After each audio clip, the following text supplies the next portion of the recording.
We begin tonight with an insightful one-on-one interview. 13 Investigates is delving into the historic Club Q plea deal, one that resulted in the longest criminal sentence ever handed down in El Paso County. The top prosecutor, District Attorney Michael Allen, sat down for an extensive conversation with investigative reporter Sean Rice today. Sean joins us live in the studio tonight to share some eye-opening revelations from that interview. Sean?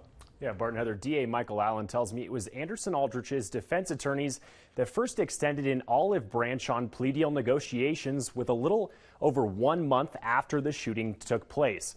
Allen sharing with me tonight that he believes it was a ploy to avoid a potential death sentence at the federal level. I know the plea kind of talks between a defense attorney and prosecutor are done behind closed doors, but in this case, how did that plea agreement kind of come to fruition? When I've got a homicide case, I'm always thinking that we're going to a trial. So we're preparing the case for trial, not thinking that we're going to make plea offers in a case. And I kind of put it on the defense side. If you want to start that process, reach out to us and let us know.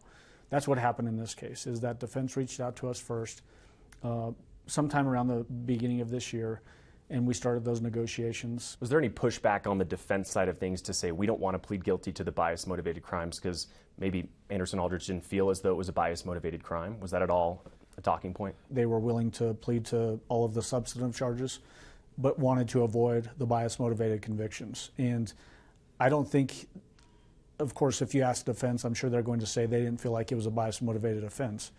I think the motivation was different, actually, than that. I think it was really to avoid the potential for any death sentence proceedings in the federal system was really the main driver on that. Would you support additional federal charges in this case that would then potentially lead to a death sentence for this defendant? I think this case is the epitome of what a death sentence case should look like. Anytime you attack innocent people in a way that you're, he went in armed for combat.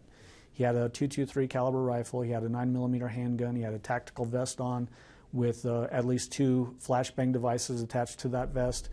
And you go into a place where you know that there is nobody there that's going to be able to withstand your overpowering firepower.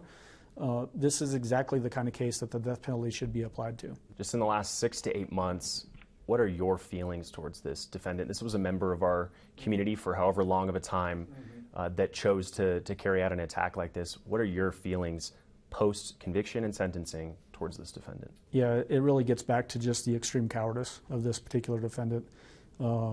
Like I just described, attacking unarmed people who are just out having a good time, just complete cowardice.